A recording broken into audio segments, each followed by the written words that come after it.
Again with Christian Miller taking him down. It's time for the Miller's Edge with New York Giants legend and South Carolina Hall of Famer Corey Miller and his son, four-time SEC champion and two-time national champion Christian Miller. And knocked down again. It was Christian Miller. Here is college football playoff national champion Christian Miller on Tide 100.9 and 12:30 a.m. WTBC.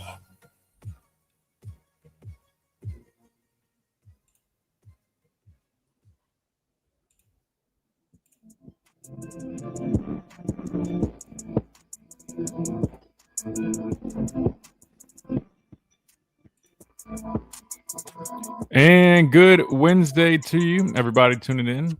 Welcome into the Miller's Edge, Tide 100.9, 1230 WTBC. Hope everybody is doing well. Hope you guys are ready for another good day, another day that we can really go anywhere and everywhere. It is bye week for Alabama. So obviously we were playing the role of professor, giving out grades. And so now we got some more stuff to do. We're not going to give out grades today, but we'll continue to kind of discuss some things Alabama related, what's kind of been going on. Again, bye week, guys have had some time off, getting back to work a little bit, working on getting an interview set up for you guys tomorrow. Potentially going to be having somebody from the team join us. And so I will keep you guys updated on that. So that'll be fun when we get to that. But I know today we definitely need to go listen to Kane Womack's interview. He had a lot of things to say. He discussed his defense through 3 games. He pretty much played the game we played yesterday and shared his thoughts on his defense through 3 games. So we definitely want to listen to that because I know there's a number of things he said that I want to respond to and get y'all's thoughts on that. So we'll kick things off with that when we come back from the first time out here on the show. But per usual, got to remind you about our friends over at the Good Feet Store, America's arch support experts. Try before you buy, nothing to lose. Make sure you guys check them out. If you're dealing with any type of pain, whether it's foot pain, knee pain, back pain, you name it, they will take care of it. Clinically proven to do so in just 4 short weeks. So make sure you guys head on over to the Good Feet Store. If you're in Tuscaloosa, right there in Midtown Village off of McFarland Boulevard is where you can find them. Or you can always go to their website, goodfeet.com, schedule an appointment, find the nearest location to you. Again, that is the Good Feet Store. Improving the quality of people's lives 2 feet at a time. Plus, we'll probably try to look at some of these other SEC teams today. I know we were going to try to do it yesterday, but we spent the whole time giving out grades and report cards, right, which was fun. Plus, we were joined by Slade Bolden, former Alabama wide receiver. Big thanks to him. Again, if you guys missed that yesterday, you can always go back and watch the streams. They are saved on our YouTube at The Miller's Edge, which also is where you can find us doing our show live at The Miller's Edge. Make sure you guys check us out if you haven't already. If you guys prefer the visuals or just want to watch us do the show, plus we can always put stuff on the screen as well that you guys can see. So that is there for you guys as well. That being said, hey, Chase, man, I just realized, man, I don't really go to you guys a whole bunch. I need to get you guys more involved. Chase Reed, man, what's up? How are y'all today on this Wednesday? We're doing good, Christian. We can't complain. Just relaxing here at the station. Kind of quiet with the college football scene. We were kind of talking about it before we got on the show with Colorado. I know Virginia Tech, they fired their head coach. UCLA as well fired their head coach. So you can only imagine the turmoil a little bit. Dabble Sweeney had some interesting comments about his own school. It was shocking to hear that. But yeah, it's kind of been a little quiet, but we're having fun. How you doing, Reed?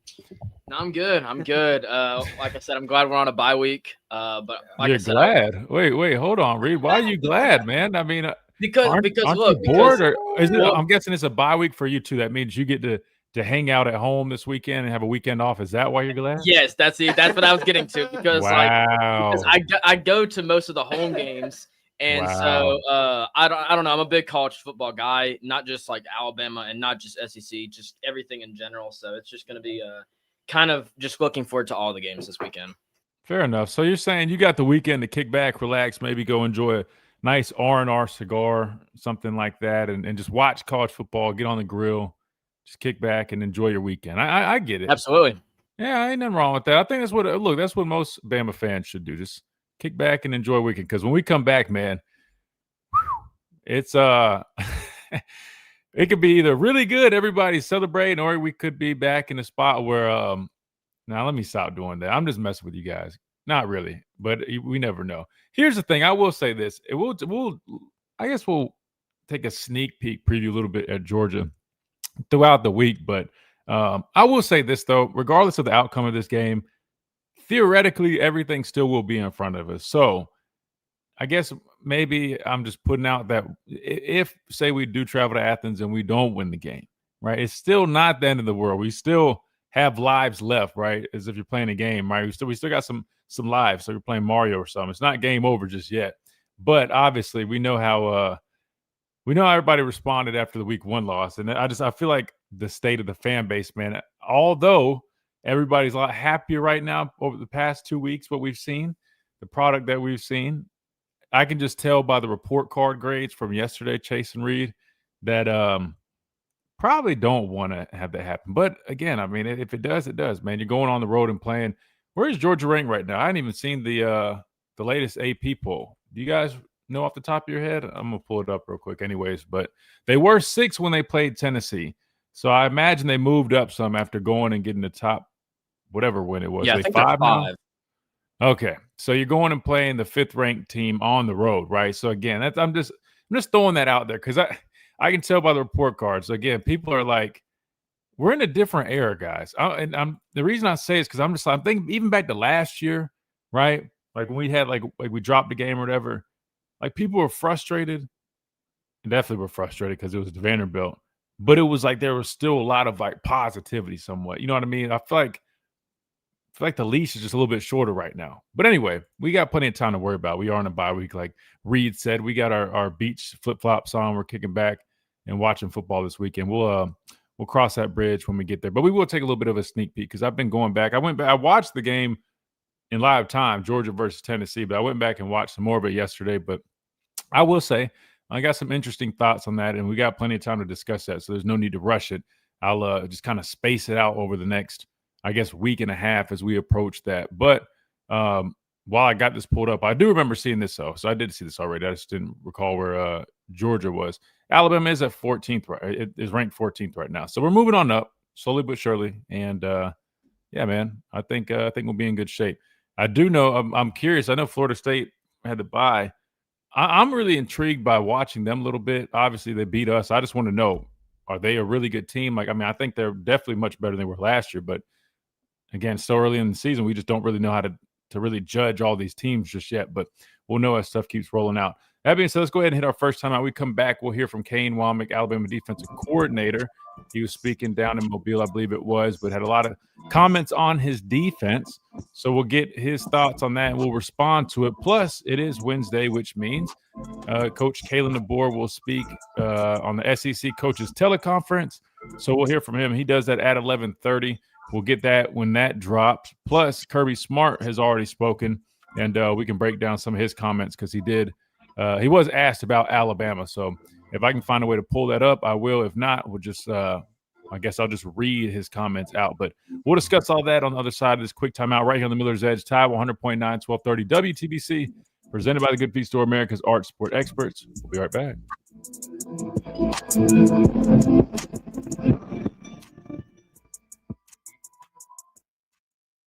Tuscaloosa Mazda, they are expanding.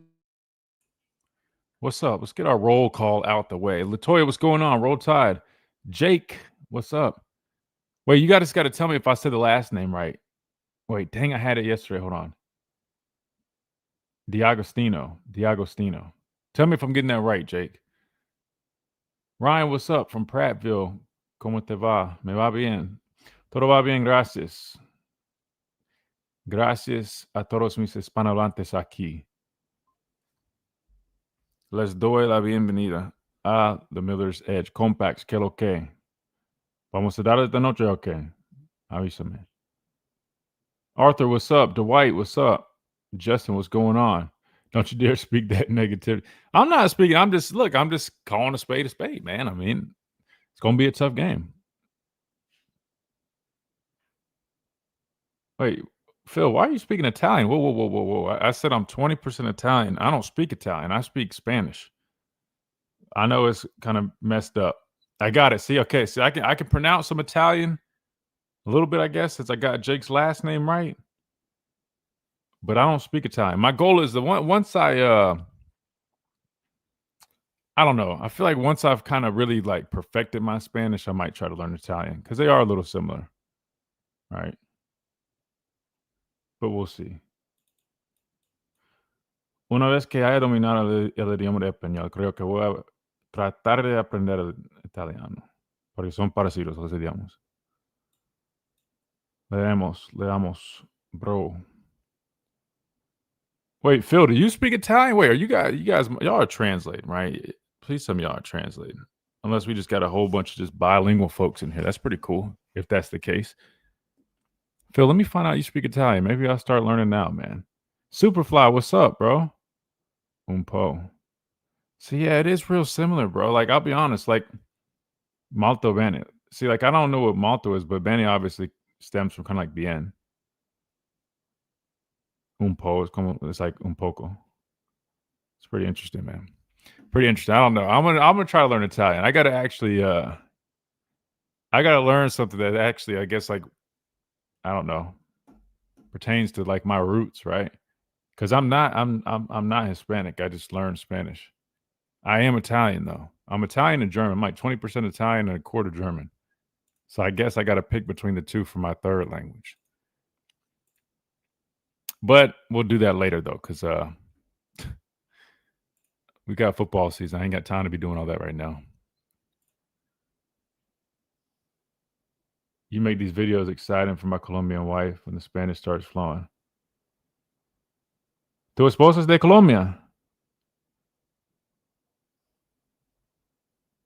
Dang, that's cool, bro. Yeah, well, tell her I'm learning, man. Tell her I'm not perfect, but I'm learning. Dile, estoy aprendiendo. No soy perfecto, pero, o sea, lo intento. I try. You tagged me in the interview. Wait, is that his press conference or is that from, because the teleconference is over the phone? But we can roll some clips from that. He probably talked about Alabama that too. We definitely could play that. I appreciate that, Dwight. Yeah, if you guys ever have anything you want us to see de Bogota. Qué chévere. Qué chévere. De hecho, empecé a aprender un poco español de Colombia también. Y por eso, o sea, sé pocas palabras de Colombia, como chévere. ¿Qué más? Oh, ¿qué más? That's one right there. It's like a greeting. ¿Qué más? Parce, parcero. Práctica, práctica. Y por eso estoy hablando en español aquí, con ustedes, para practicar. La única manera en que vas a aprender algo es con la práctica. Una y otra vez. Consistencia. Se requiere la disciplina también. Todo eso. All right. Sorry, you guys got me confused. I'm going to have people start dropping out like, what the hell are they talking about here? I thought they're talking football. We will, guys. We mix it up, man. We do a little bit of everything, man. We speak Spanish in here. We talk football. We talk wrestling sometimes. You never know what you're getting with the Miller's Edge, man, honestly. But I do know we got Kane Womack coming up next, so let me pod that. All right, boom. All right. At 1 year. Dang, so many people with like Spanish connections though, like Spanish wives, Spanish friends. That's cool, bro. Well, you can tell your wife, man. My goal is one day to do a football podcast in Spanish. I feel like I'm pretty close, man. I feel like I'm pretty close. I told Compax, my friend Compax that's in here. He's going to do it with me. The problem is he doesn't speak any English hardly. And he doesn't know anything about football. He's from the Dominican Republic, so we're trying to teach him. That's why he's here. He's trying to learn English and about football at the same time. But I speak so fast in here that it's probably not. Visit Trimfire Radio. Probably not ideal for him to practice his English right now. No, we'll do that one.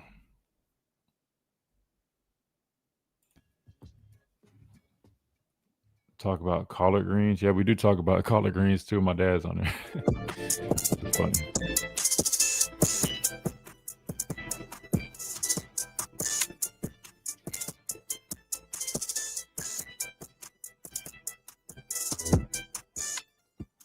And welcome back into the Miller's Edge, tied under 0.9, 1230 WTBC, presented by the Good Feet Store, America's Arch Support Experts. All right, so we got to kick things off with Kane Womack, who did speak.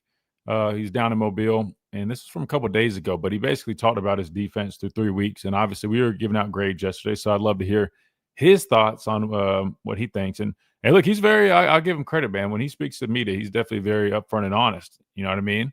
And he calls it how he sees it. So let's see exactly how he sees his defense through 3 weeks. Again, this is Alabama defensive coordinator Kane Womack. I guess just give us a progress report 3 weeks in, and then going into the bye week. Where you feel like things are at? I thought I think the last couple of weeks we've taken some steps in the right direction. I think obviously you look back on the first game of the season, and I think for our players, when we have adversity on the road, we got to do a better job of handling it as a sideline. I talk about this all the time. Our sideline's a living, breathing organism, and you got to feed it the right way. And I didn't think we did a good enough job, when adversity hit.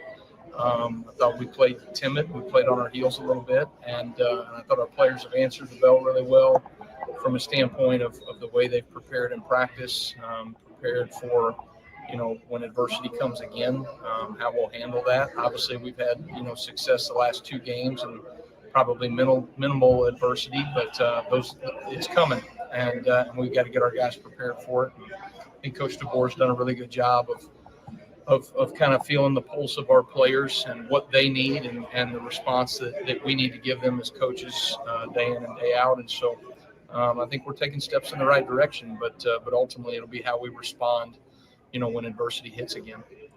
All right, I'm gonna, and it works out perfect because there just happened to be a commercial right there. And I was going to pause that because he kicked it off with something really interesting. That was something I definitely want to hit on. I want to get y'all's thoughts on that. We talk a little bit about Georgia, that matchup coming up again. One of the biggest pieces being that it's on the road in Athens, right? Also, that it's going to be a tough game. We talk about it being a dogfight, no pun intended. But he said it, right? This defense, we're this team, but we're talking about the defense right now, has not done a good job to responding to adversity, right? Of responding to adversity. And to me, I know he's talking about it and it's encouraging to hear that, but to me, it's like, it's not even just the Florida State game. Really, if you go back even to last year, over the last year and a quarter, whatever it's been, right? Really, you probably could go back to Coach Saban's last year too, but I just feel like we just haven't done a good job of responding to adversity. And I think that's going to be huge, right? Just like he mentioned, they know it's coming. They didn't really get a chance to practice that against ULM or Wisconsin. Those are some of the things that we were pointing out. It's not like we're just trying to find negative stuff. It's just those are very real factors that you have to consider because that happened in Florida State. We got punched in the mouth and we didn't punch back. They're trying to work on that now. He's acknowledging that they should have done as a coaching staff a better job on the sideline, encouraging those guys, keeping that life on the sideline. To me, I think that's kind of interesting that that's something they had to I guess come to figure out, if that makes sense. To me, I feel like that's football, that's like the standard, right? Like everybody's all hyped up and juiced up. I guess maybe it just came naturally to us. Coach Cochran was he's talking about living, breathing organism. That was Coach Cochran. He was breathing all the life into us on the sideline. But will be interesting to see, man, how we respond. Because, again, this next game, you can guarantee that you're going to face adversity. I don't care how good we've looked over the last 2 weeks. We're going to get punched in the mouth. They've got just as much talent as we do. We're playing at their home stadium. We've beaten them.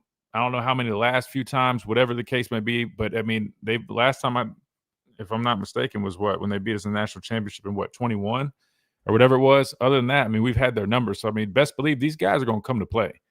And I'm definitely going to be paying attention to that. When we get to our keys for this next game, that's going to be one of the major keys, right? How do we respond to adversity, and can we play for 60 minutes in the game? I'm sure you guys have heard that. Coach Saban used to drill that in everybody's head, but it's true. Even if you look back at the Wisconsin game, Mike, as good as a game we played, I do feel like it kind of dipped a little bit in the second half.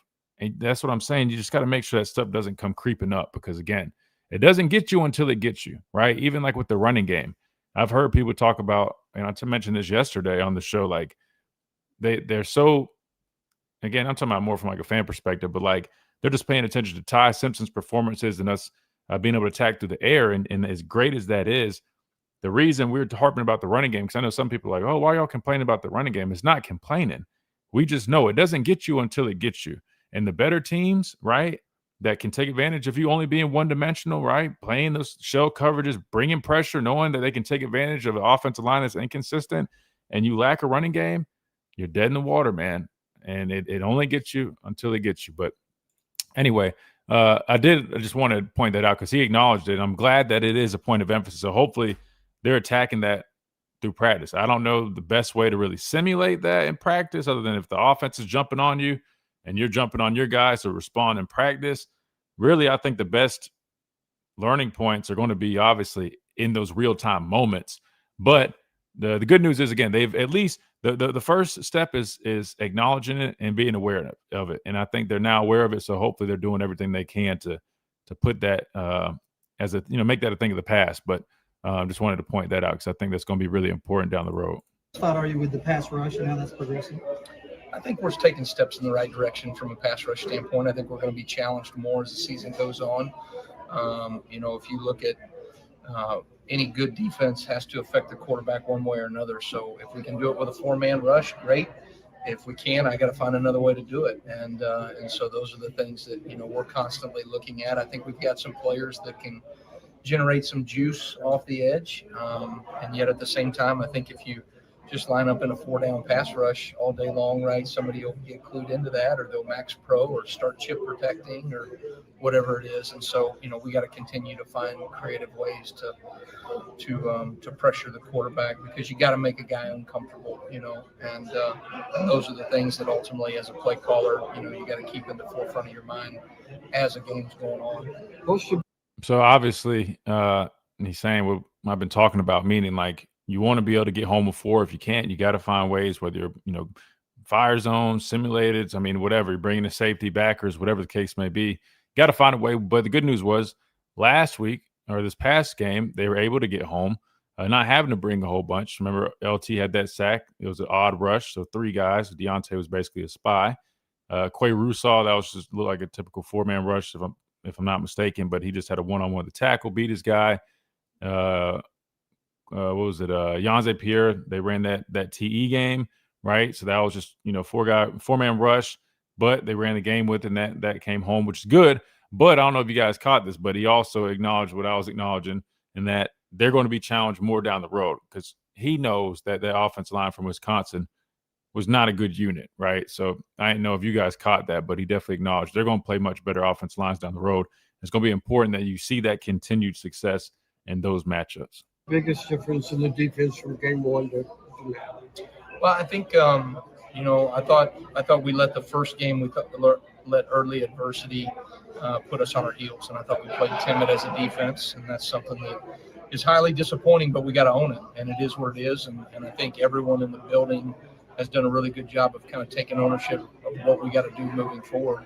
I think we've played very aggressive the last 2 games. I think we've played with a high level of energy that we've brought from our sideline that translates out onto the field. I think, we've let our players kind of put them in a position to go be aggressive and attack the ball.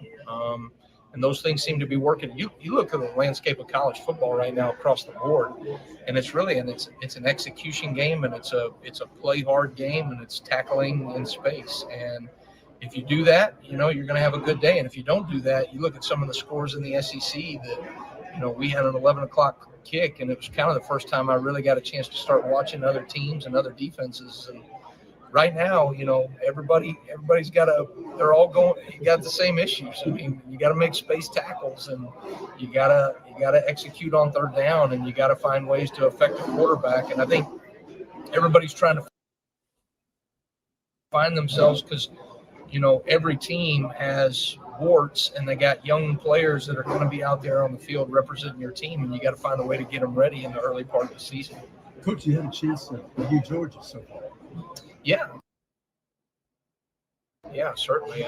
We've watched a lot of Georgia already, and you start to make plans. Right now, this time of year, you're doing in the first bye week, you're doing self-scout. You're kind of watching some of the things that you've done and some things that you put on tape and things you want to add or adjust or get corrected. And then at the same time, how does that apply to your next opponent? And so those are things that we're looking at right now. With the new IHOP value. Sorry, quick commercial here, but like he said, he's already been watching some Georgia. Probably, and the other question, he probably was referring to getting to watch that Tennessee-Georgia game, right? I mean, if you watch the first couple of series, I mean, Georgia's getting, man, they just were getting walked down the field. Then they finally, adjusted and played a lot better moving forward. But those first couple of series were Georgia's defense was in trouble. Been really impressed with their quarterback, Stockton. Excuse me, I'm blanking on his name right now. Gunner. Been really impressed with Gunner. Highly efficient in what he's doing. I think Coach Bobo's doing a great job of kind of working the frame of what they do offensively within the framework of what Gunner does well. He runs the ball well. He does a really good job of making decisions in the perimeter game. They've got I think they've upgraded their athletes out on the perimeter in the receiving core and found ways to get guys in one-on-one positions to make space tackles and doing a good job in the run game, changing it up a little bit, 1+ quarterback stuff. So they'll present a lot of challenges for us. I mean, I thought they did a great job against Tennessee, had a really good plan. And if anything, you saw a team that had some grit when adversity hit on the road, that they answered the bell. And that to me is, that's an impressive job by their coaches and players to get that done. Something that we got to do a better job of. All right, we're going to hit a quick timeout. That way we can stay on schedule. But we'll continue with Alabama defensive coordinator Kane Womack. When we come back, we'll keep breaking down what he's talking about this defense. Plus, I'll be answering y'all's questions. I know we got a number of them in the chat, so we'll keep discussing that as well. Plus, we always want to go to you guys on the phone lines, 205-342-9904. If you guys want to jump on the phone lines, get in on the conversation. We'll love to hear from you as well. Quick timeout. We'll keep on rolling right here on the Miller's Edge, Tide 100.9, 1230, WTBC.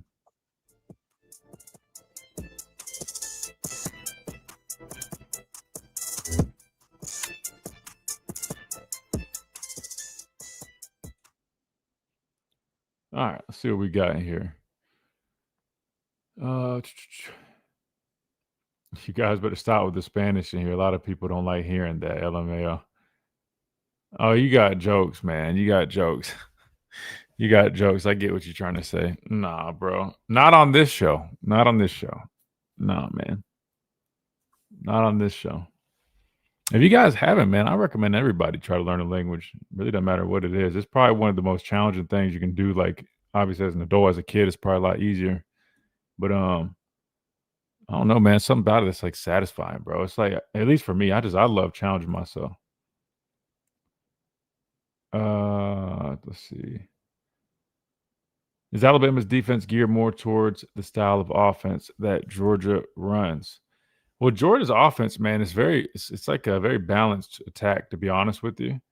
They're looking to run the ball. They'll try to run between the tackles. They'll try to hit the perimeter, right? They've got +1 quarterback runs with Gunnar Stockton. Obviously not the same type of athlete as a Castellanos or Jalen Milroe, but you're talking about a guy that can get north and south, and just the fact that, he can make plays with his legs, it just adds that dynamic. Even if he's not going to be the most shifty guy, it creates another layer for their offense. So I'll say this: are we geared more towards that? To answer your question, I don't know if it's really geared more towards it. It's just kind of because they throw a number of things at you, right? And then I think what I was most impressed with him in the Tennessee game, I mean, I think he proved that he's definitely an effective passer, pushing the ball downfield. Something that not a lot of people, including myself, have given him much credit for.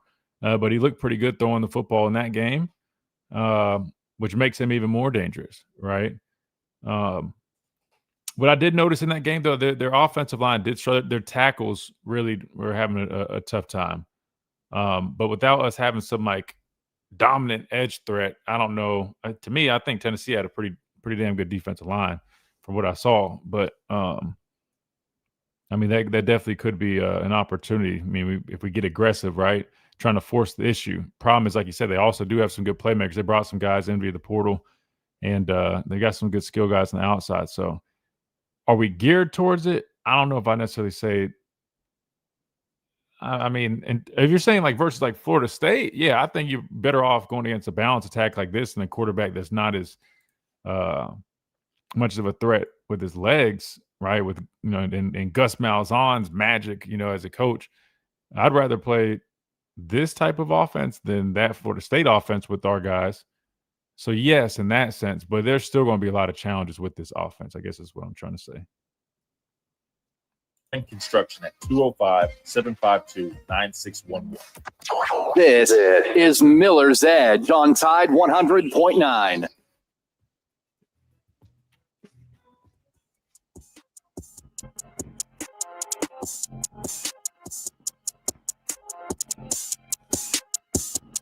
And welcome back into Miller's Edge, Tide 100.9, 1230 WTBC, presented by the Good Feet Store, America's Arch Sport Experts.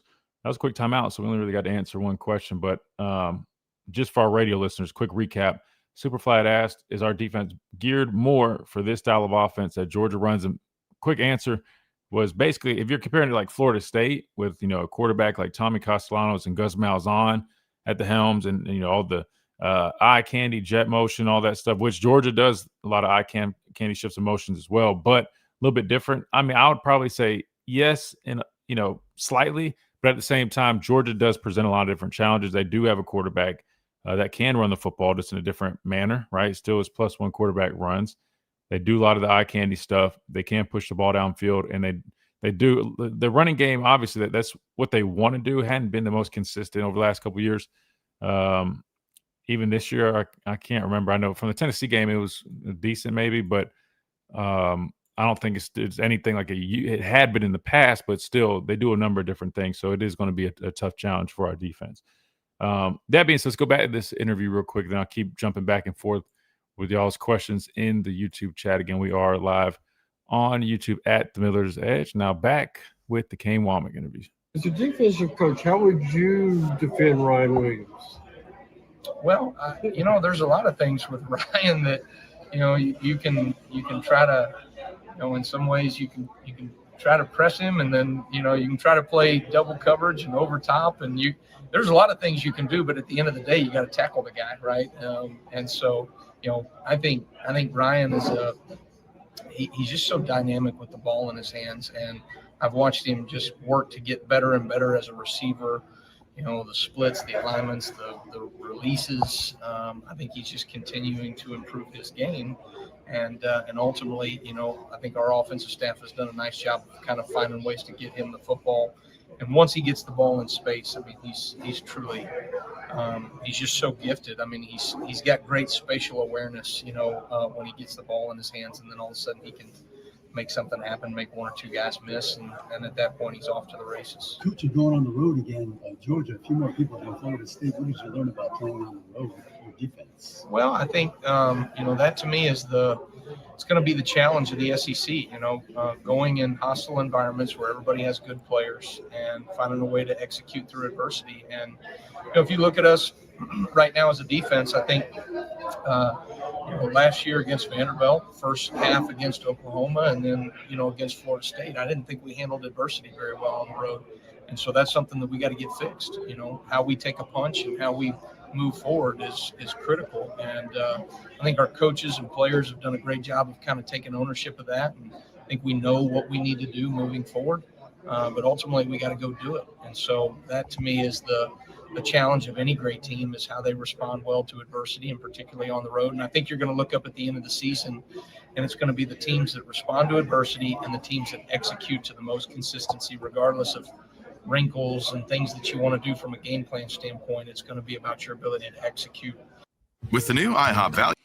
All right, so he's definitely still discussing that factor about responding to adversity, right? Showing up, especially on the road, which again is going to be key, and I think he's well aware of it. That's why you keep hearing it come up in his responses, particularly on the road. Do you have an update on Tim Keenan? Yeah, Tim's doing a really good job. He got to go through warm-ups the other day in pre. game, and we felt like we wanted to make sure that he was 100% before we got him back, or whatever 100%. I don't know. You know, most guys nowadays, it's hard to be 100% in college football and go through a season. But he's in a really good place, and we anticipate he'll be ready to go in 2 weeks. So an update on TK. They're expecting him to be ready to go, which will be important. I think we all know why, right? I mean, like, you're playing a Georgia team. They're going to look to be physical. They're going to try to run the football. And having a true freshman out there who, again, has done a nice job. Simmons has done a nice job filling in, obviously, some freshman moments here and there, but had some flash plays this past game. And I think he's, exceeded expectations, beyond anybody, what anybody would have thought he would have done, especially at this point in his early career, right? Especially them signing him out of Mississippi, not really highly touted, but he's been probably one of the biggest surprises this far through 3 games, I would say. But having Tim Keenan come back for this Georgia game is going to be huge, right? I mean, just having that presence in the middle, you're going to need that, because I guarantee you they're going to test it. They're going to test this defense, especially in the middle, right? Knowing that this front has been banged up. You got 2 guys that have been out. One is coming back. Georgia's going to test that, and so it'd be good to at least have some reinforcements. And not only your starter, but also your captain, right? I think beyond, what Tim Keenan provides on the field, the fact that he'll be back in that actual leadership role. Yes, he's been in that role on the sidelines, but actually being out there, I think will be critical as well. We got to do this. We're due for another timeout. Let's go ahead and hit that, because I want to stay on schedule. I know I've been chasing Reed all the way off, being all off on time. So I want to stay on schedule. So we'll hit this timeout. We come back. We'll either wrap this up here, or if there's another good point here, I'll look for it during the break. Maybe we'll play that. I'll get to y'all's questions here on the chat, because we got plenty of them. Plus, Kalen DeBoer spoke during the teleconference at 11:30. So he pretty much just finished that up. I'll try to get that as soon as possible. Once we get that in, we'll play it for you guys and hear what he had to say on the SEC coaches teleconference. And we'll dive into that and more after this quick timeout right here on the Miller's Edge, Title 100.9, 1230 WTBC, presented by the Good Feet Store, America's Art Sport Experts. We'll be right back.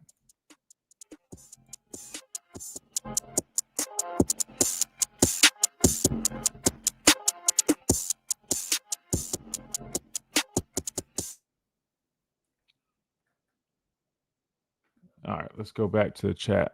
Here, I'll skip this while Roy Hubbard's a guy who took a lot of heat. I thought that first game this is a small body of work. It's 2 games, but through 2 games, our guys have done a really nice job. Consistency, regardless of success or adversity, guys have done a really nice job, and we do that on the road. And I think, obviously going to Georgia. Deontay Lawson, how is he looking so far? Been really, really pleased with D-Law. Another guy that I think has continued to step his game up from the first game. There's a level of trust when you come back from an injury. He gives so much, and I think is elite and effort. And the biggest thing coming out of that first game is, we're going to give our players a chance to, had to kind of take ownership of the. Like he has responded, turned in one of his. Roy Hubbard. All right, I'll just save that for now. We can always jump back to it in a minute. Let's hit y'all's questions, and we'll even just answer them on the air too. That way we don't get too far behind on y'all. Let's see. QD says he's worried about this defensive line. True freshman nose guard on the road to UGA. Can't see TK being really effective coming off tightrope surgery and not playing at all this year.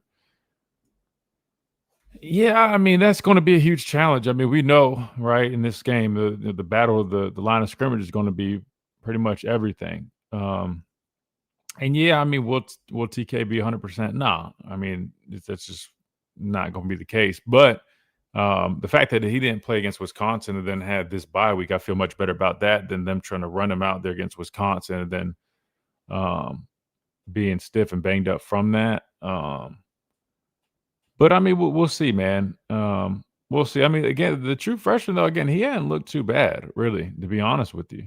I mean, he's actually looked pretty decent. So we'll see. But that's why other guys are going to have to step up. That's why, James Smith, he's got to step up at that tackle spot. Linebacker play is going to be really important against Georgia. Everything starts up front, but linebackers also, they're going to have to be on their P's and Q's for sure. Let's see what else. Alabama had the whole season to get ready for FSU. Apparently they weren't. What makes us think they will in 2 weeks against Georgia?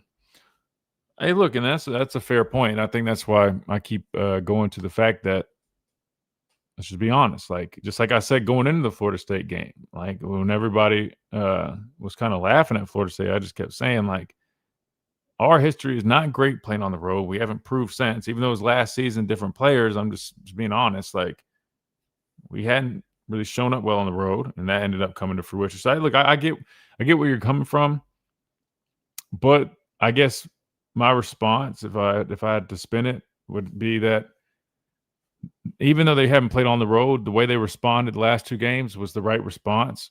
And I mean, we keep hearing it from the coaches over and over. I think something has kind of shifted since that first game, and I do believe even just like the way they're preparing, the way they're kind of going about things has changed since that first game. Like, I don't think, like, even last year, even though you had what should have been teaching lessons, right? I don't know if we really fully embraced it, right, the way we should have. And I feel like this year seems a little bit different after that Florida State game. At least that's what it seems like. If Bama had running backs total 150 yards or more, Bama wins games running away. Defense must show up, no doubt. Man, if we can get our defense to be consistent in our running game and our offensive line to stick to play consistently, I mean, I think we definitely can get back to being one of the best teams out there. But all that's got to come together. 8 degrees in Tuscaloosa. This is Miller's Edge on Tide 100.9.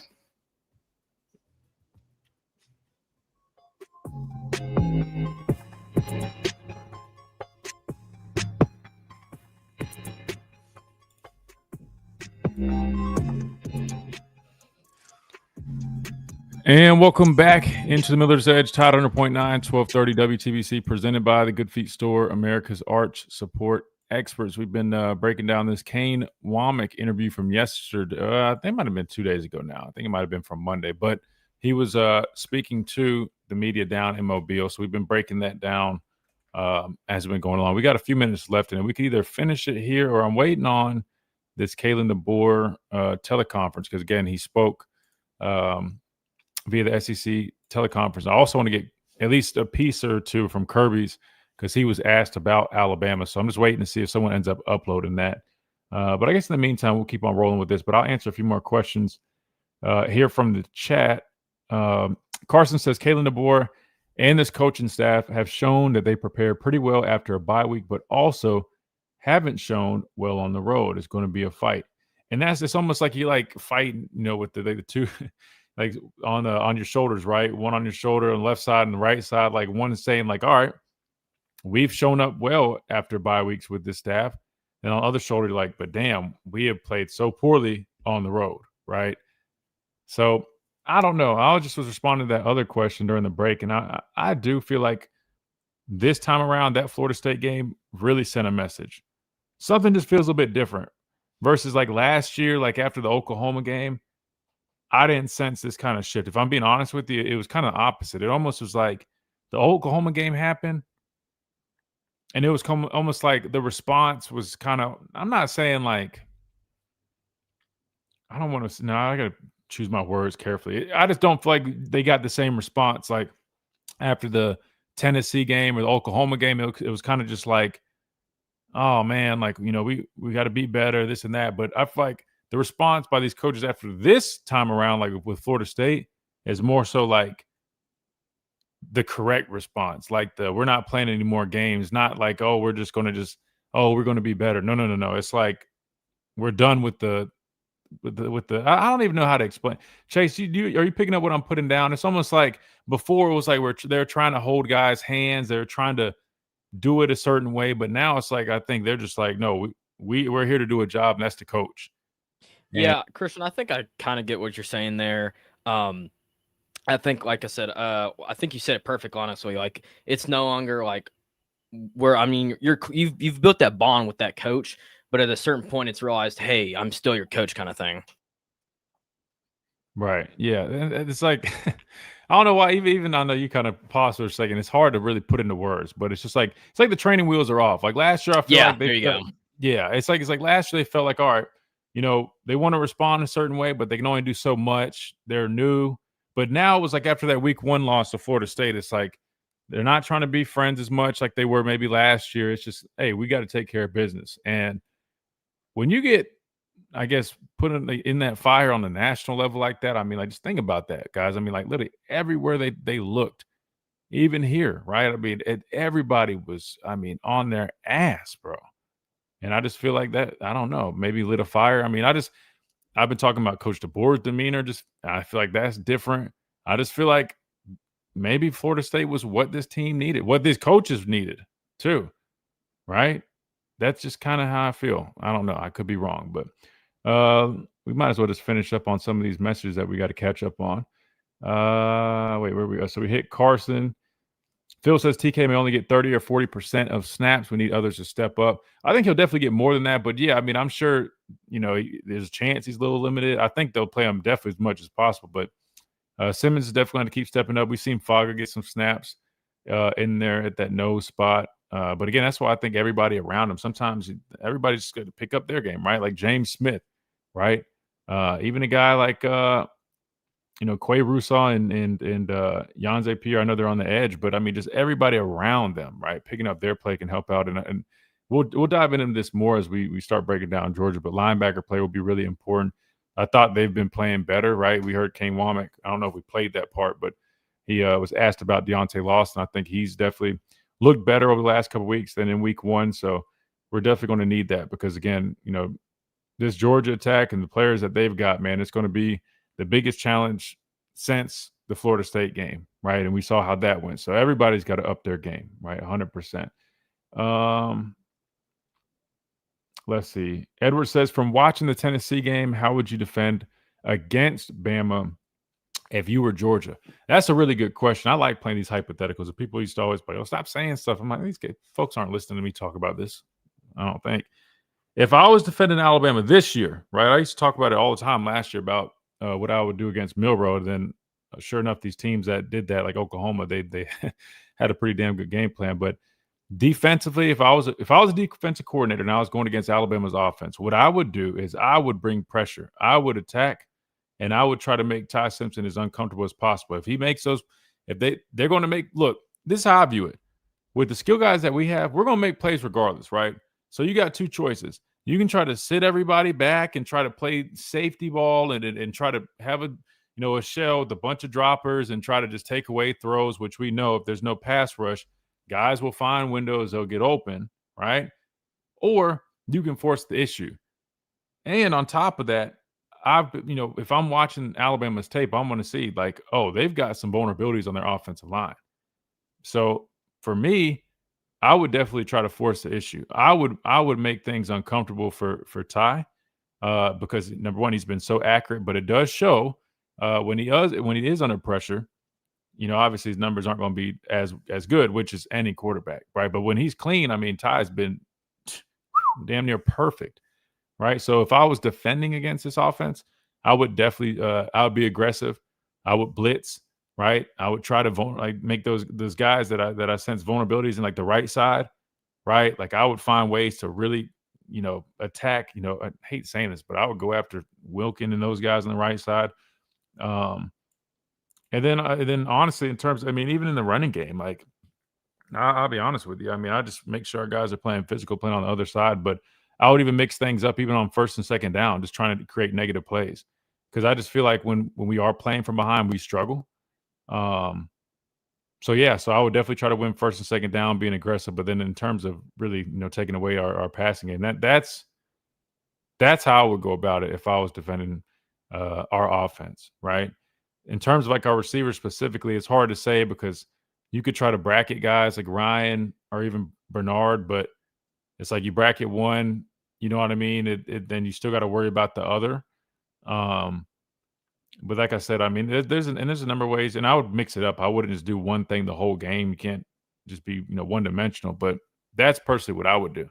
That's a fun question to play, though. I mean, if I don't know, but maybe I don't know. Maybe I should just try to be a defensive coordinator one day. Probably not. I'm good. I'd rather just talk ball. All right, we got to hit the top of the hour break. We come back. We keep on rolling. Right here on the Miller's Edge, Tide 100.9, 1230 WTBC. We're open on the phone lines if you guys want to get in on the action. 205-342-9904 is number. Quick timeout. We'll be right back.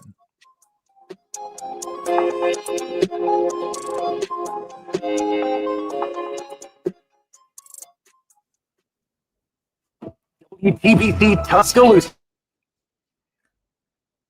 Yes, sir. That's right, Dwight. Hit that like button, guys, if you guys haven't already. Let's see. Gunner stayed in the pocket and took it. Yeah, he did. He did a good job in that game. If Georgia's gonna wait, hold on. Let's skip one. I think with our defensive strength being our secondary, we should focus more on stopping the run. Yeah, I mean, you definitely, you definitely need to stop the run first and foremost for sure. But just know they do have playmakers, but they do a lot of different stuff too. I mean, they run a lot of screens. I mean, they'll do jet. I mean, they do a lot of different things. With their offense. Now I'll break it down. Like a game like this, I'll go real in depth, and we got plenty of time. That's why I just don't want to overdo it that way. Next week, it's not like I'm just regurgitating everything from this week. But I promise I'll dive into like a lot of the stuff that they do.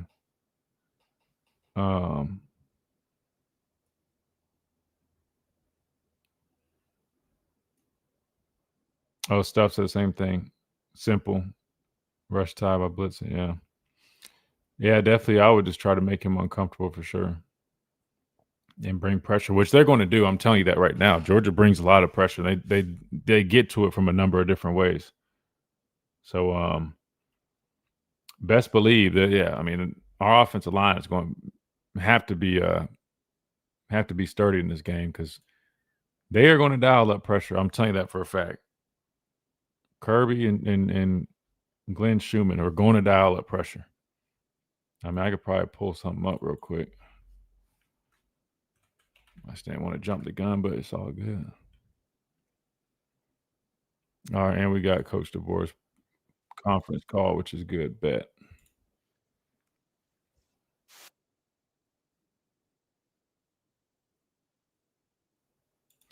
All right, cool. So we got that pulled up.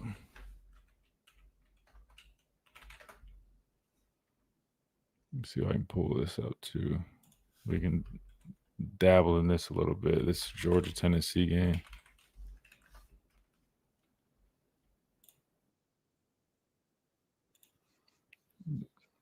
Let me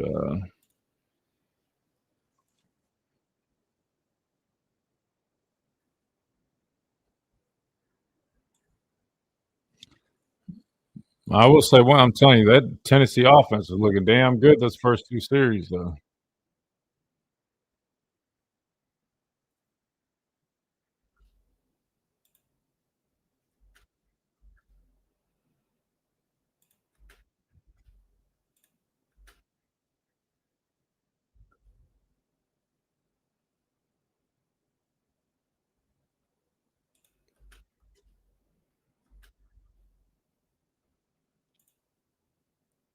Edge with New York Giants legend and South Carolina Hall of Famer Corey Miller and his son, 4-time SEC champion and 2-time national champion Christian Miller.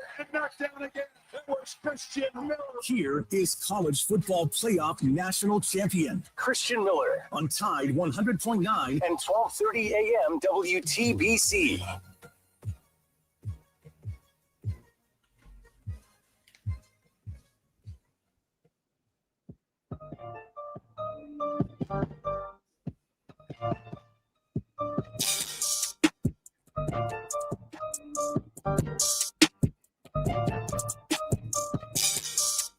And welcome into hour number 2 right here on the Miller's Edge, Tide 100.9, 1230 WTBC, presented by the Good Feet Store. America's Art Sport Experts spent hour number 1 breaking down a lot of Kane Womack's interview with 68 Ventures Bull. I think. Oh, that's the guy that gave out the scholarship, I believe.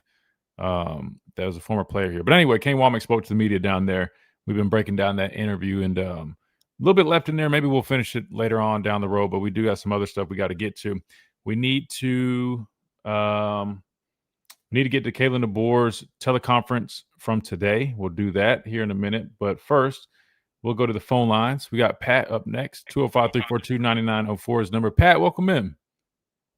Hey, man, that I wanted to touch base just a minute about one of our former players, that Tyler Buckner, that came to us, a cross player or something or other. I don't think he ever really was a quarterback. I'm making a joke. But no, Tyler Buckner is being lambasted by NBC. Oh, my goodness. The poor boy, he botched a snap on a hold, and he's the most worst thing since Rudy had football at Notre Dame. Rudy was a good guy. I've met Rudy before. But no, it's just unreal how they defense give up 500 yards. Notre Dame is not the same Notre Dame of my grandpa and your daddy. Notre Dame is just a shadow of its former self.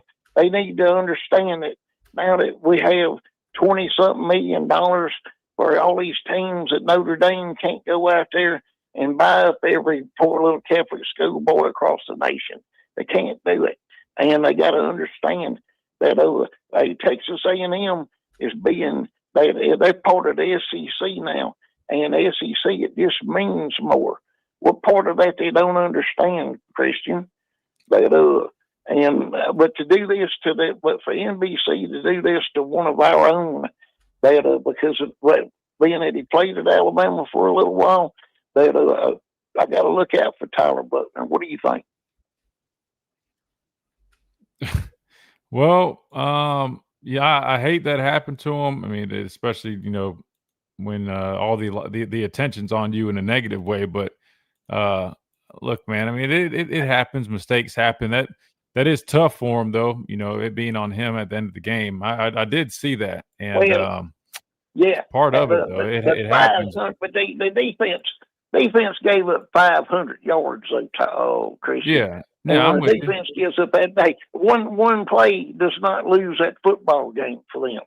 No, but obviously everybody's going to have their attention on that one play. The good news is he took some heat when he was here in Tuscaloosa, so I'm sure he's built up some calluses to some of that external noise.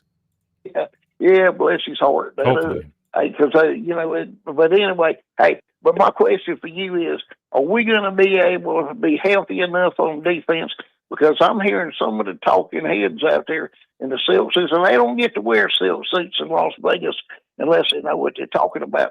Some of them are now saying it's between a pick'em and that Alabama may even be favored in Georgia. It's 3.5 points currently, and you get 3.5 to 4 points for being the home team. They starting to believe in Alabama. What do you think? Yeah, I mean, if you look how Alabama's played the past couple of weeks, man, I mean, a lot of people are starting to have more confidence in this team, and I think people are seeing what a lot of other people had been seeing in this team going into the 2025 season. So I'll say this, man, I think it's going to be a close one. It's going to be a tough one. I mean, I know we've had Georgia's number the last few years. They've also haven't, lost at home in over 3 years or so. I mean, so there's a lot of numbers and things that you can look at, but I think at the end of the day, I think it's going to end up being a really good football game. I think it's really going to come down to a couple of key plays in the game, right? I think it's going to really come down to it. I think it's going to be a back and forth type game. I mean, and like Kane Womack was talking about in his press conference or this interview, it's going to be critical, man, that we can survive some blows, right? We can throw some blows back, and we can finish the game and play all 60 minutes, because it's going to be one of those types of games. But in terms of bets and numbers, I mean, I don't know. I just know I think it's going to be a really good football game, and I think it's probably going to be almost like a toss-up at some point, and it's going to be about who can capitalize. Like I said, that's where that pick'em comes in. But I have confidence in Mr. Simpson. I think he's a winner, and I think he's going to show why people should be extremely, extremely happy that he stayed the course and waited his turn. here at Alabama. Oh yeah, And no, I think I he's if going to make us anything, one to be proud of. yeah, no, if anything, I think he's going. Look, here's the thing. Georgia's defense is very similar to what I ran when I was here, right? They tend to struggle in terms of the passing attack, right? And we know that, and we know we have really good receivers. I think that is going to be an opportunity for us to take advantage of their defense. But the problem is you got to make sure we get to that point, and that's why the running game will be important. You got to be able to set up your passing game with that. But not only that, we need our offense line to be consistent. They got to hold up because Georgia's going to bring pressure. They're going to attack it. They're going to bring backers. They're going to bring blitzes with safeties, and they're going to mix things up. They're going to be aggressive, right? And so we can have a great quarterback and really good receivers, but if they don't have the time, it's not going to be as effective as it could or should be. So that's why that's going to be key. But I agree with you. I think Ty has a chance to go out there and put up some good numbers. If you look at Tennessee's offense, the first couple of drives, I mean, they were just marching down the field on Georgia, and Georgia was really struggling. Now they went and made some adjustments, so you got to be prepared for that as well. But no, I think everything that Ty has shown, gives me plenty of confidence that he can go out there and do his job. He just needs the guys around him, his supporting cast, to make sure they're doing their jobs to their best of ability. That way he can go out there and do what we know he's capable of doing. I'm excited about having a running back there. I think he's is a little better at picking up blocks in the backfield. And even though we haven't had that much trouble so far with picking up blocks, and Georgia is a little bit more of a formidable defense, and that we may need them to be able to pick up a block in the backfield. But I think that having him back is going to make it's going to be a difference maker. We'll see. And hey, you have a blessed afternoon, sir. And you hear from your daddy, you tell him that Pat in Tuscaloosa said hello. Yes, sir, I will, man. I appreciate you, Pat. Good stuff, man. We'll talk soon. Good deal. Yeah, good stuff from Pat, man. But yeah, no, I think Ty can end up having a big game in Athens in a couple of weeks, man. I just look at what he's been able to do with his arm, and again, I just know Georgia's defense, man. They can be a little suspect in terms of their passing defense at times, right? Sometimes some confusions. They do a lot of different stuff. Would not be shocked if Ty has a big game through the air. However, like I mentioned to Pat, we got to have our guys around him doing everything that they need to be doing, right? And that's the offensive line with their protection. He mentioned another one, right? Our backs in protection. When they're bringing those backers, when they're bringing those blitzes, those guys got to step up. But I do feel confident from what I've seen out of Ryan Grubb, incorporating chippers, keeping tight ends in the core, 6-man, even if you have to do the little 7-man protection here and there. Whatever you got to do to help keep that pocket clean. That way Ty can deliver those strikes, because he's one of the most accurate quarterbacks in the country. We've seen that. And we've got plenty of playmakers on the outside, right? You just got to have those guys up front do their job. And if they do that, I think we'll be decent. But we also got to be able to run the ball, because if you become one-dimensional, that passing game already is going to take a hit, because, again, they start pinning their ears back. They start taking away a lot of stuff. And it just is not nearly as effective as it should be. We got to hit a timeout. When we come back, we'll hear from head coach Kalen DeBoer. He spoke during the SEC coaches teleconference during the bye week. So we'll hear from him what he had to say, maybe some injury updates and more. When we come back right here on the Miller's Edge, Tide 100.9, 1230 WTBC, presented by the Good Feet Store, America's Art Sport Experts. We'll be right back.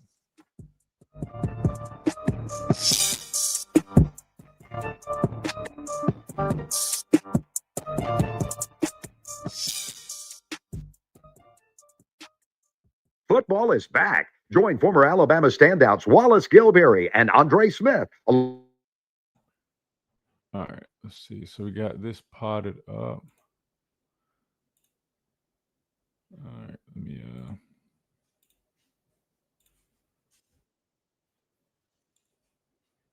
trying to find where Kirby talks about Alabama. And helped Donnie out there for a period of time, and good. And I think his endurance and predictable. There's some eye control things, plays in the game. I know he doesn't have so many catches, but in his entire career, and that was the first time we've thrown it to that. Must have is play the ball in the deep part of the field, and it's a critical factor, and it can be improved. Rushing the quarterback, getting after the passer. Yeah, they've done everything we've asked them to do. They haven't been in a lot of third downs, and I'm excited to see what opportunities they get in the future.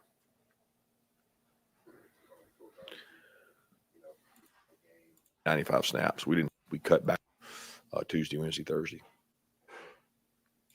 Yeah, what did you make of how Michael Morris has played on the left side of that offensive line, specifically what he did on Nate Fraser's run and overtime that he kicked out and how those went that block?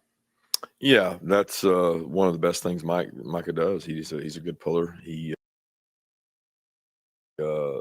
powerful.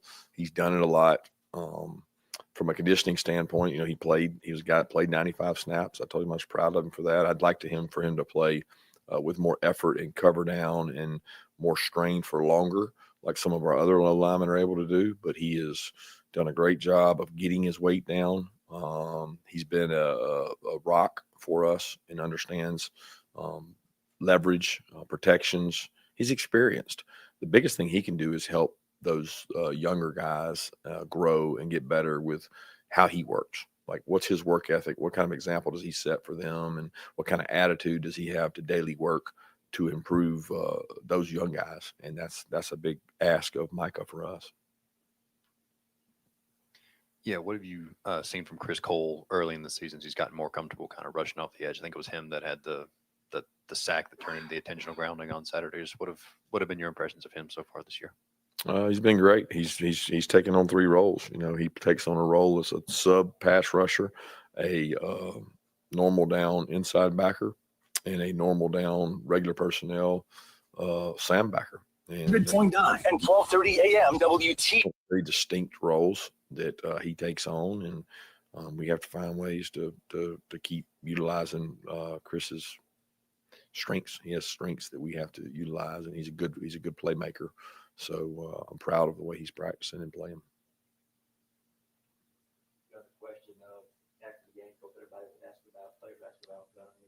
Ready to have leaf filter in. He's a dog.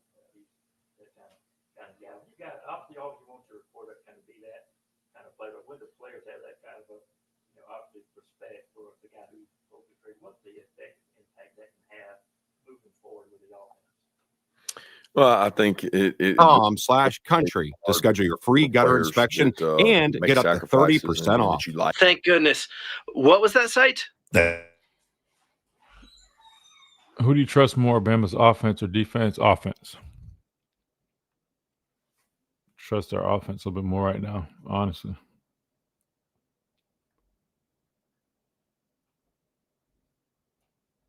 Beating Georgia in the second half. Yeah, I mean, I think this is going to be a 60-minute game for sure. I mean, I think whoever can play a full 60 minutes, man, and make those key plays in those critical moments, I think will end up winning this game. But I mean, it's definitely going to be a dogfight.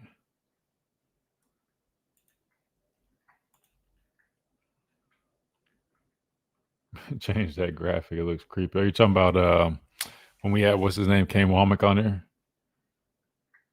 The team last year didn't respond against OU because the leader of the team was responsible for the loss ultimately.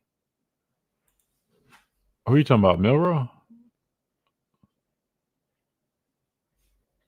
Through early tonight, the high today 91. I wouldn't say. I don't necessarily think it was the players. I think the problem was the coaches didn't go about it the right way, if I'm being honest with you. This is Miller's Edge on Tide 100.9.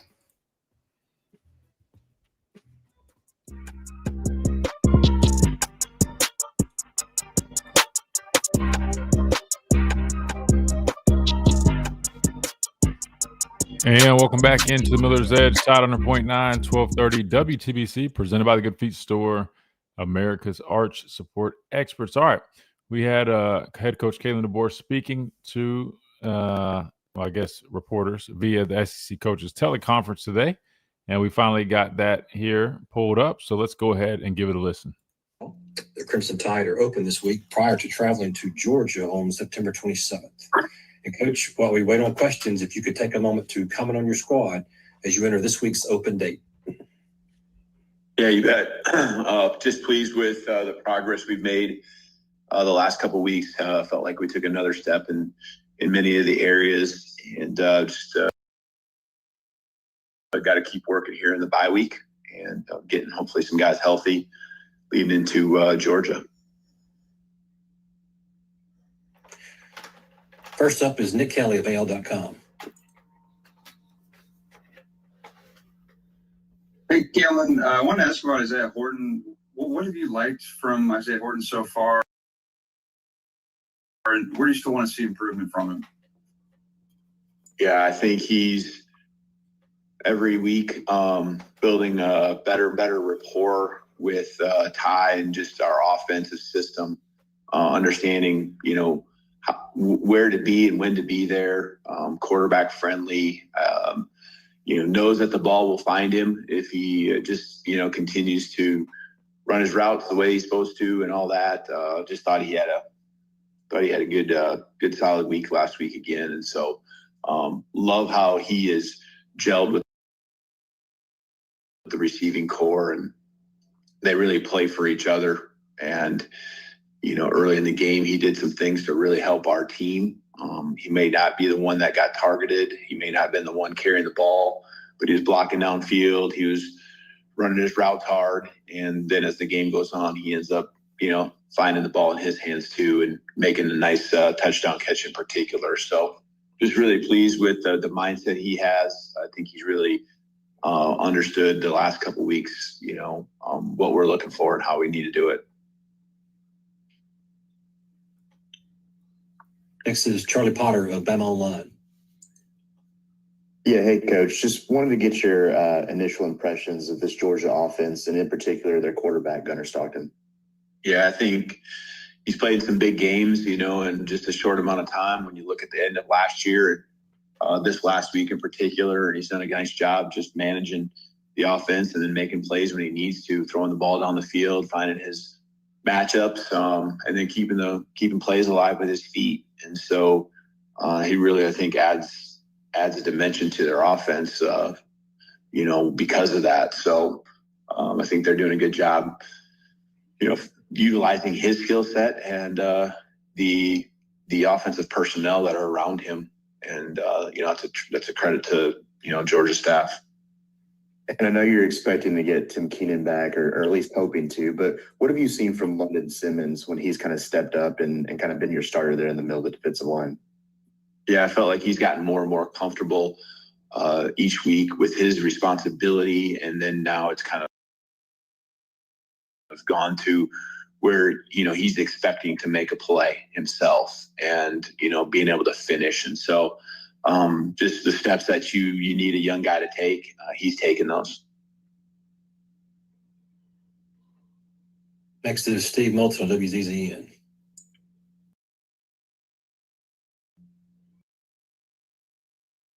Hey, Coach. Hope you're doing well today, sir. Thank you. I wanted to ask in particular of drops of and I'm asking because whether the route was the right one, was the ball put in the right place, of just evaluate the couple of drops there in the Wisconsin game for me, Coach. Yeah, we had two there in the fourth quarter that I know really jump off the screen, and just guys got to continue to, just watch the ball all the way in. And I think that's a lot of it. I thought the ball was right where it needed to be. And that's just focus, especially the two young men, Ryan and Lottie. I mean, these guys got great hands. And so it's not about that. It's about keeping your eye on the football and knowing that you can't go anywhere without it, and just doing your job first of catching it, and then let your ability go make the play afterwards. You referenced the Georgia's last game. I'd love to get your thoughts in particular about the Georgia-Tennessee game, Coach. Just compete until the very end, and that's what we saw a year ago, and that's what you're going to expect to see every time, they step on the football field. So didn't matter what the scoreboard said. There's a high level of competition happening, and just playing that play and only that play. Thank you, Coach. Mm-hmm. If there are any final questions for Coach DeBoer, please use the raise hand function. I think we have a follow-up from Steve. I do, Coach. It is about Ty Simpson. What kind of development have you seen out of Ty just from game one to the last game against Wisconsin, Coach? I think he's really slowed the game down. He stayed disciplined. He's staying more disciplined with, just where his reads are taking him and not being in a hurry.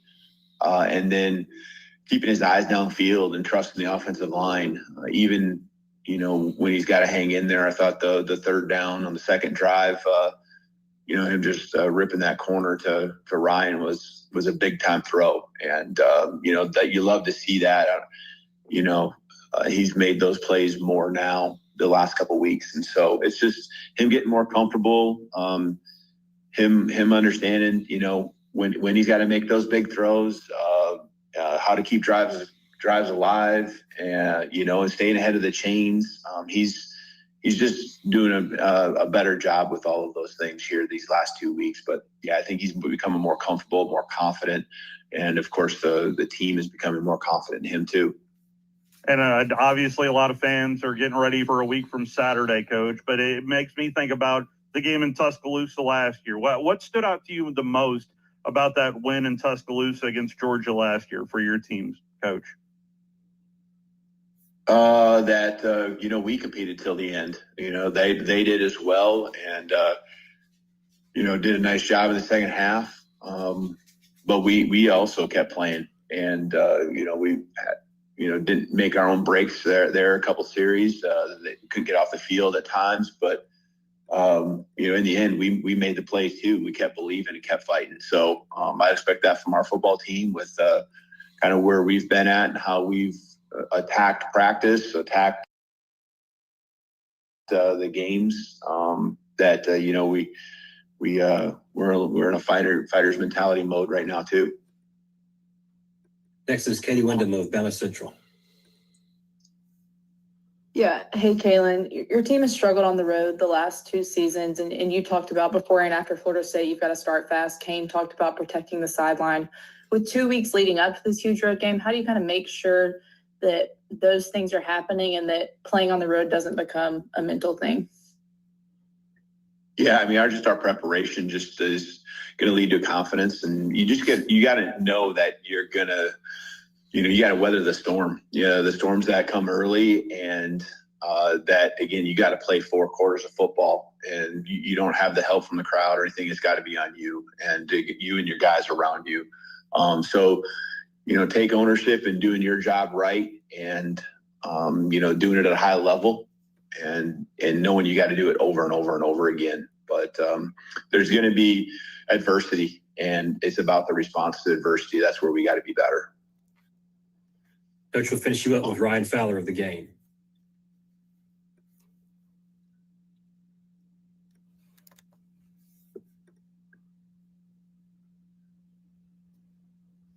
Ryan, go ahead. Just unmute your line. Hey, Coach, Ty Simpson referenced after the game of continuing the momentum, how important this bye week was. How do you, because it seems like your team has turned the corner from an offensive standpoint, how do you continue that momentum, even though you've taken a couple of days off from practice? Mm-hmm. Yeah, guys, back in here today, we got to make sure we keep our edge. We just got to continue to be deliberate, be intentional. Those have been some of the common themes that I've stressed to the guys. Whenever we do things, we got to be moving and operating with a purpose. And it's led to just really positive and good body language and effort that's kind of been contagious through our football team. And so we just got to keep that energy high. We got to understand that we got to keep getting better every single snap we take, whether it be in practice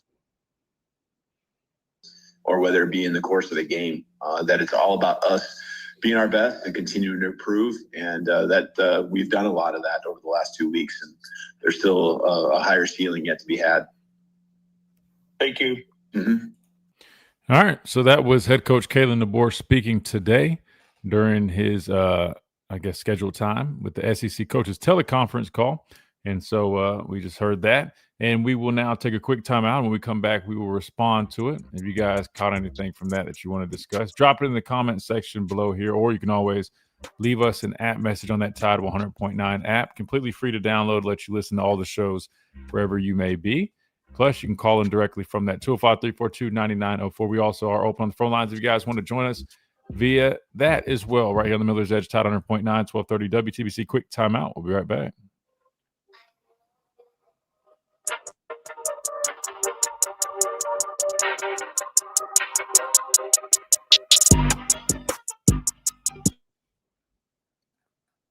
All right, let's see what we got here. So I've been watching this Georgia-Tennessee game again a little bit while we were listening to that. I'm not going to lie to you. Tennessee's got a good front, good defensive front, man. 31. He's a dog. Who is that from Tennessee? Man, he was making play after play. So that's what I'm saying. I wish we had some edge guys like that. Boy, hopefully Quay Russaw can step up and be something like that a little bit. 31. Wonder if he's a transfer or what his deal is.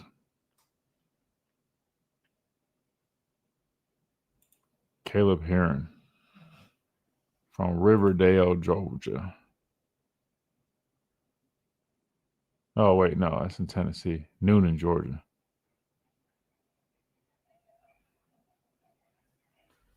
Consensus number 1 overall player in the state of Tennessee for the class of 2023.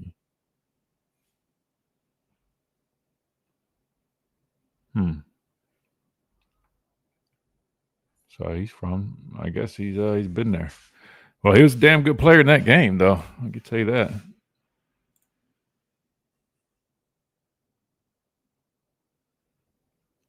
Never hear any of the coaches talking about fundamentals or technique. I mean, they're definitely working on it. I'll be honest with you. They the way they practice, they have like a total of like 20-something periods during practice. We used to only have like 17 total. Granted, they're probably like less periods, but they're longer. What I'm getting at is they spend like the first almost 45 minutes, at least what it feels like, doing like indie type periods. So they do a lot of fundamental stuff during practice. Like before they get any team stuff, they do a whole bunch of indie drills. So they might not talk about it, Joey, but they at least they definitely are doing it. If Bama can have this energy for every opponent, if like, wait, I feel that Bama energy.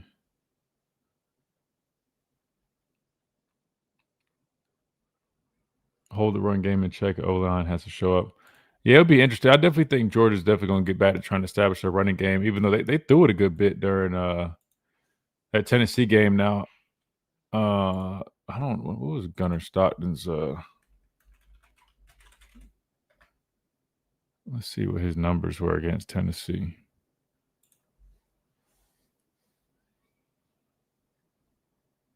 Just want to see how many times he threw it.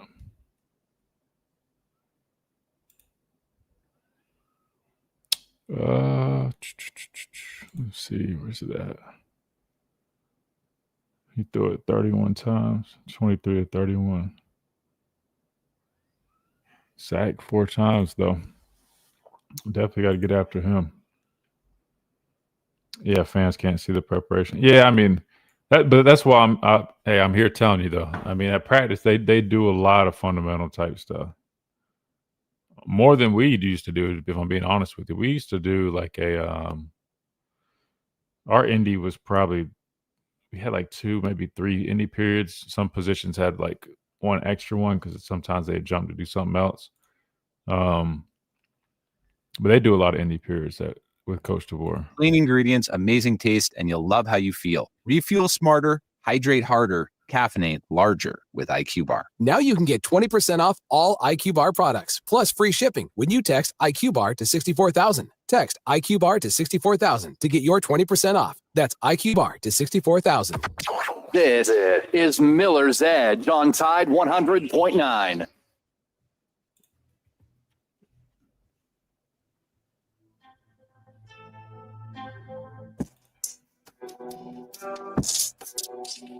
And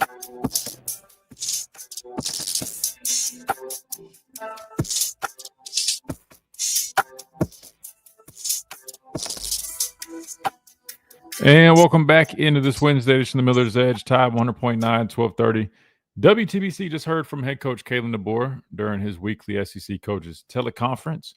Reed, I'm going to put you on the spot, man. Anything stand out to you from his interview? Any of the questions or his answers catch your attention with that?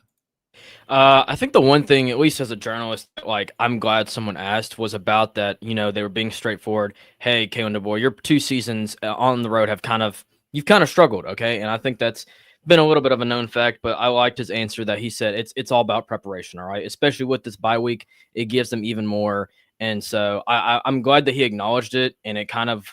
I mean, I've already had respect for him, but I'm glad that even the things that he knows that his team lacks, or maybe it's not great at, he's saying, hey, that's on us. We've got to do a better job of preparing them. Yeah, I agree. That's a good one. Let me ask you this, and I'll throw this question for our chat and our listeners as well. You mentioned that he talked about, you know, his response to that, right? His response as a team, how they're going about it in terms of their preparation, making sure they're ready to take on yet another challenge on the road. How confident are you, Reed, and all our listeners? How confident are y'all that this time can be different, given that we haven't had an opportunity or another chance to go on the road since Florida State, since those other ones from last year, to prove that they're taking those steps? But like you just said, he's acknowledging it. We've seen, even though they weren't on the road, we saw them respond at home, right, against ULM, against Wisconsin. How confident, Reed, are you that this time around we're going to see a different product on the road when we travel to Athens, Georgia in 2 weeks? I couldn't really give you a specific number, but I will say I believe I'm pretty confident. Just because, I mean, if you really think about it, I don't think that we're seeing the same team we did against Florida State. Credit, I mean, it's ULM and then Wisconsin. You know, I know they were banged up with injuries, but I think this is a completely different team. I think it's a wake-up call. I think that's kind of been like the whole analogy behind after the FSU loss. So I'd say I'm quite confident. But I think it's going to take place with the start. You got to go out there, start great, and we know that you got to play 4 quarters, the whole game with Georgia, because they will compete into the very end. I like that you just mentioned that, the start, right? That's another thing that I feel like has been an issue for us recently, right? Is that if we don't start fast, we end up playing from behind, and it's almost like we kind of spiral, and we end up in these positions where we're, you know, like Kane Womack talked about, facing the adversity, right? Not having that life. It's almost like it's like a chain reaction, and it starts with going on the road, not starting out fast, getting behind, and then we're fighting to play catch up, and then guys just don't have that fight, that grit, that intensity to stay in it, right? Just like a lot of people have been crediting Georgia, right? I mean, they go on the road to Tennessee, hostile environment, probably is as hostile as it can get, right? I mean, playing at Tennessee was probably one of the most, definitely one of the loudest stadiums I've ever played in. I mean, one of the most difficult places to play in. I mean, it's just one of those environments, right? And you look at Georgia, how they responded. Tennessee jumped them. I mean, the first 2 drives offensively, Tennessee was just ripping down the field, right? I mean, the quarterback was like 14 of 14. It seemed like Georgia had no answer. And I'm not going to lie, I was like, damn, this could be a long day for Kirby. But sure enough, man, like they found a way to respond, right? They made adjustments. They made the plays when they needed to make them. They kept themselves in it. They fought, and they ended up winning the football game. And that's just one of those things where, like, when you look at Georgia, that's one thing. They're going to give up plays, right? They might not be as big and bad as they once were, right? But one thing that you can count on is that they're going to be coached really well. They're going to make adjustments, and they're going to fight, and they're going to play. You know, again, all the things that you used to get, you know, out of, you know, Alabama teams, right? Kirby comes from Alabama. A lot of similarities there. I think that's just what we need to evolve into as a team. We got to find a way to do that. But you're right. The starts are going to be important because that is another trend. When we don't start fast, it just leads to everything else is playing behind, facing adversity. We know what happens. But reading the chat, Fromm says he's 50-50 in terms of his confidence of us having a true wake-up call. I like that you use that term. Maybe that's what I was looking for earlier, Reed. Thank you.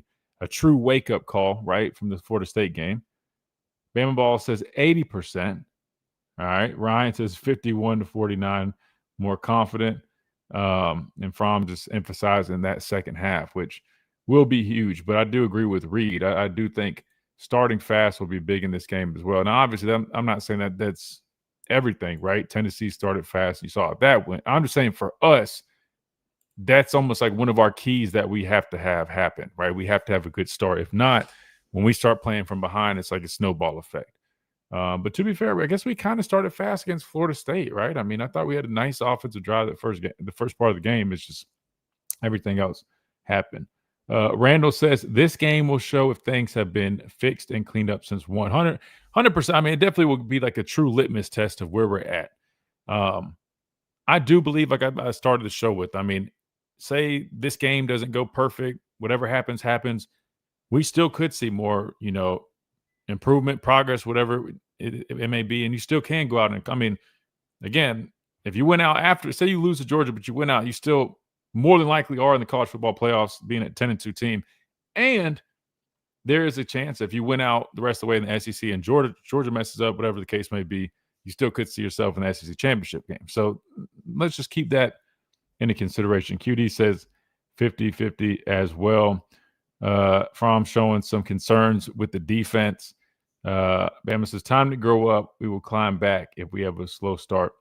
See, that's just the thing, though. We just hadn't always done that. That's why, for me, I'm just like, I want us to start fast, play for 60 minutes in this game, and be physical, play with intensity. All the things that we've seen the last 2 weeks, those things have to show up, right? Those, like, it's not even if those don't show up, like the intangible stuff we've been talking about that we saw a complete 180 with, you might as well just go ahead and just write this game off, right? Because it's going to be one of those games. I just got done watching a good bit of that Georgia and Tennessee game again, and it's definitely going to be an interesting one. At least from the plays I watched. Again, it's really a cut up, but Georgia definitely threw the ball a little bit more than you would think. I know he threw 31 times. The week prior, he threw 34 times, which they're playing Austin P, which is kind of interesting to think about. But if you watch, man, Georgia's interesting. I know people were asking about the offense earlier. I mean, they do a lot of screens.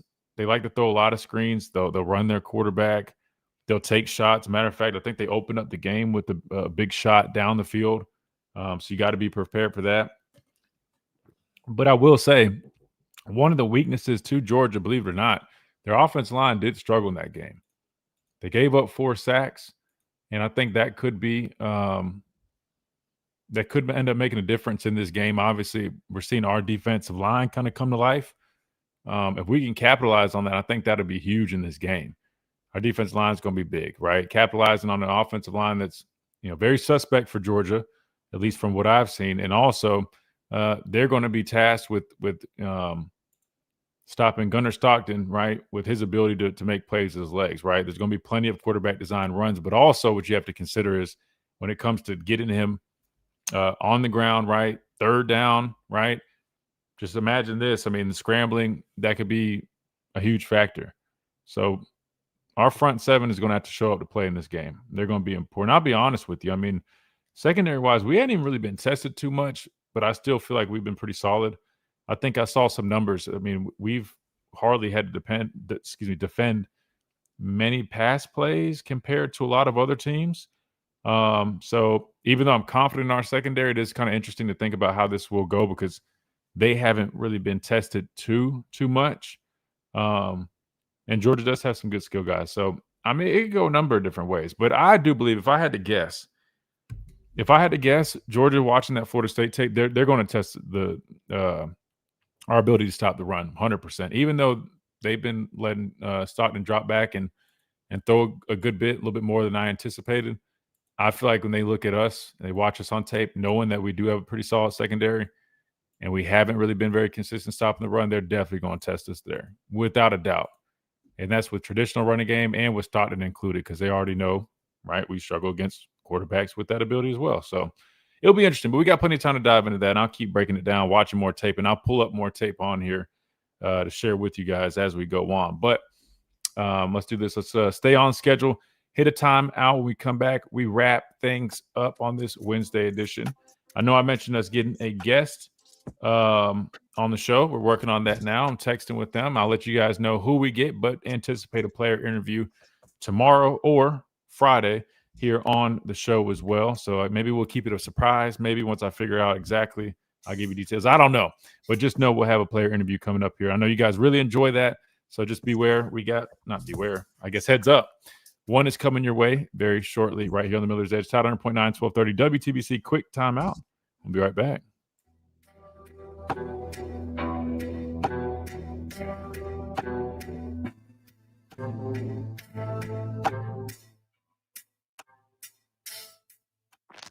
Coming up.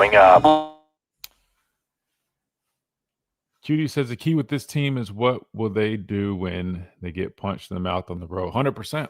I mean, that's really what it is. That's what it's been past year and a half. How do they respond? No one knows. I don't even think the coaches know. I'll be honest with you. I mean, I know they're working on it. They're highlighting that, but still, I don't even think they know because I mean, let's just face it. I mean, their guys haven't really responded or showed up like that in those situations. There's one thing doing it at home, and again, this is not to try to sound like a Debbie Downer, but I'm just being completely honest. The reason I mentioned false sense of confidence, stuff like that, is because it's easy when you're back at home, you're playing a smaller opponent, you're playing a Wisconsin team that's not a great team. I know they're Power 4 and all that stuff, Big Ten, but they're literally second to last in their conference in pretty much every category. But the best thing about them was their front seven guys, pretty decent. But still, my argument to anybody that's oh, well, Wisconsin was one of the top teams stopping the run. Guys, you got to remember, they played Middle Tennessee and they played Miami of Ohio going into the game. So, that's why you got to be careful listening to some of these media people that they just pull up a list of analytics and stats and they're just oh, well, they're this and we're this. It don't work like that, especially this early in the year. So, yes, I agree that Wisconsin was decent up front, not because of just analytics, but actually watching them, they had a decent front seven for sure. Don't you think all these other teams that we're going to face are also going to be equivalent or if not better, right, in terms of their guys up front? We're in the SEC. You know what I mean? So, I'm talking about because I'm talking about running game wise, specifically with that example. So just something to think about. Mike says, I think even with Kirby making adjustments, we score a lot of points on these guys because Grubb is also really good at making adjustments that we didn't have last year. No, I think this ends up being kind of similar to Tennessee a little bit in terms of definitely seeing some points on the board, man. Like I said, I'm not going to be shocked if Ty has a big game through the air. I mean, I definitely think he's going to make plays. 7 for Georgia had a rough day against Tennessee. I don't know who that is, their cornerback, but I mean, he was.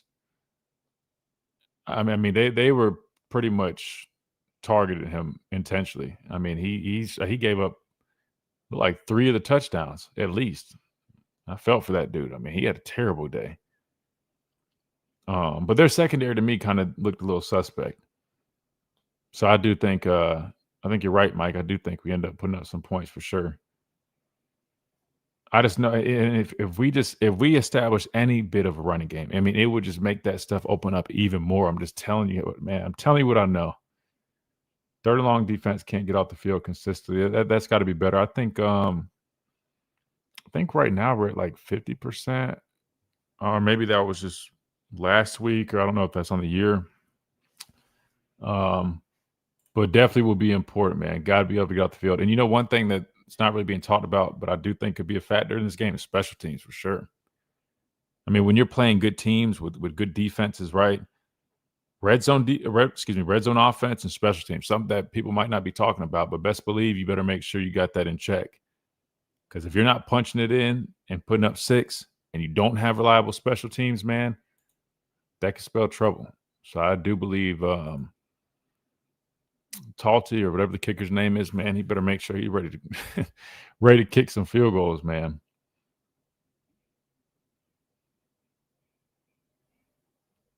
Yeah, I agree, Randall. I do think if you give Ty some time, I think you have a chance to really make some plays down the field. That's what I was saying earlier, and I agree 100% with you, Randall. 100%.